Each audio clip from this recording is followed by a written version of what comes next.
Hello, just want to make a video about criticism because I've been struggling with this topic for a long time now. And maybe 7 years ago, I had this encounter with a breakdancer, and I was hoping that he'd help me out with the career. And he was not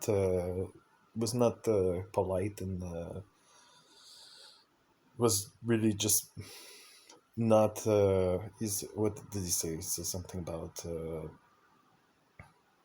it's not you're not ready to be a dancer. It takes 20 years. uh and he was threatening me, just telling me that it's really not I'm really not good at I shouldn't even think about almost like being a dancer. And then I had this other guy that when I was sharing my story, my goal of sharing my story was to help uh, people that have, well, first of all, I grew up with a lot of people that around me that were having a lot of excuses to not put themselves into action. Uh, and I thought,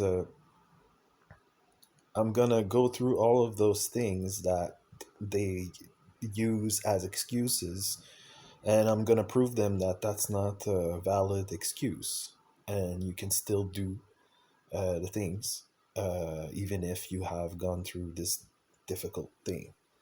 So when I shared my story, I was hoping that these particular people that had excuses would see that they can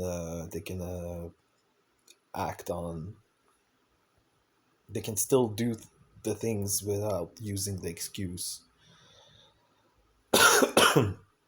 So that's one of those things. That was in 2014, and then in 2015, I attended Sketch, and I did all the programs there, and it's some I had just my successes with the circus and everything, and then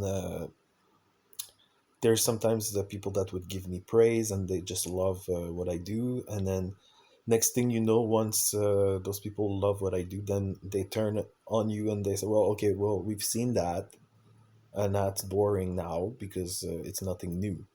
So it's like, I guess that's build you up to put you down, because once people love you, then they get sick of it, and then they want to tear you apart after, for entertainment purposes. So it's a matter of, even Dan Bira says, it's a matter of sometimes the audience is just very bounce from one opinion to the other. So they would go with love, a lot of praise, and then next thing you know, they're indifferent, they hate you, they think you suck. So it's kind of strange to have that. At least I wasn't prepared for it in 2015. I'm like, well, I just want people to like me. I'm chasing that approval, and it's destabilizing that. I'm like, okay, well, I'll change my style. I'll change what I do in order for me to get praise again, and that really hurt me. So I don't. I think that's I was just not prepared. I think before that, I was often working on assertiveness, and this is in the same vein, because assertiveness has to do with people treating you like bullies or whatever it is. They would.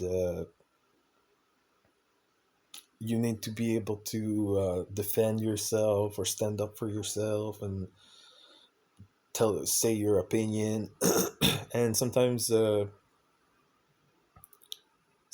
don't have to do that, because part of being assertive is to be able to just accept that. people are entitled to their opinion, and you don't have to react. So I've been ever since I moved to Toronto, I've been more, or even in Montreal, I was more in the side of okay, I'll let them. I'm not gonna react. I'm just gonna let them think whatever. And like sometimes with bullies, for example, you think that like you look in the room and you see that other people don't have that same opinion as this person. Say somebody really hates you, then look around and see, is this unanimous or is this just one person's opinion?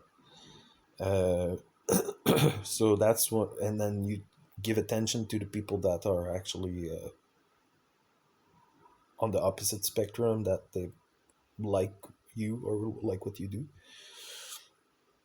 So instead of being seeking approval from that person that doesn't like you, it's just being okay with not being liked.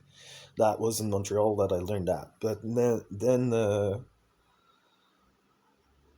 more recently, I got more interested in shred guitar, because I realized that I grew up with the mentality of grunge music, with the irony of grunge, and I realized that sometimes when you make jokes, that things that are like, you're like, oh yeah, like that's really what I think, and it's actually the opposite, because you're trying to make a joke and be funny, but sometimes people don't get your joke, so people would actually believe that's what you believe. So it got me, and then yeah, just realizing that what I listened to music wise was influenced by grunge, and there's other trends like shredders that existed before. So it's interesting to open myself up to other things that I did not grow up listening to. Uh, and this is interesting because the shredders have also experienced criticism, because when grunge happened, uh, it was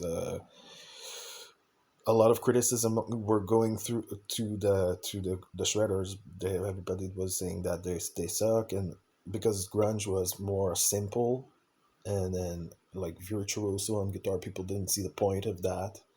They were more like into Nirvana or whatever, more simple guitar. So everybody was hating on it, on them, and so it's interesting because this is criticism, and uh, how do you handle criticism, and is it like today I went to the park. This is another like with the I get attacked sometimes with random people that just start calling me names. They say they're gonna knock me out. There's like, that's what the breakdancer also said. There's just they just wanna beat me up. So how do you respond to that? Something. I know if I respond to that, I'm getting into the personal space of the other person. Sometimes I know I've had an experience like that before. If you're getting physical with somebody, uh, then you're getting into their personal space. Uh, it doesn't feel good. So, uh, so today, when the person was threatening me and that, uh, at first I'm thinking, okay, well, is he gonna really beat me up? Because I know how it feels to get punched in the face, and it's not pleasant. And I was kind of lucky that time that it wasn't I wasn't killed. But I was checking in this person. Okay, well, I'm feeling it. It's like, is this person really gonna attack me and gonna be trying to knock me out for no reason? Uh, so it at the same time, I'm thinking this is criticism, and I've had enough experience now that whether it's praise or it's hateful comments or threats, I don't need to react because you're just putting yourself into trouble. I don't not It's not only reacting with physically, but also with your thoughts. And recently, I saw a video of Utada Hikaru. She's one of the amazing singers, one of the whatever it is, the just an artist that I admire. And she was also experiencing a lot of criticism, I think, even on the part of me before, and I didn't realize that I was doing it. But a lot of people were heavily criticizing her, and I saw that whether it's praise, you could say that, oh wow, like you're such an amazing singer, whatever the praise is, she doesn't seem to be affected by it. Because on the opposite side, the spectrum, also she's receiving the hateful criticism. So it's like doesn't even matter. It doesn't even there's no reaction whether somebody praises her or criticizes her. And I had that vision of that in my mind when this situation happened. I thought I'm gonna be like that. I That's how I want to be. I don't want to be reactive. I don't I don't even want to. My emotional state is not gonna be influenced by whatever this person is saying. I'm just gonna ignore it. So that's how it happened. Thank you.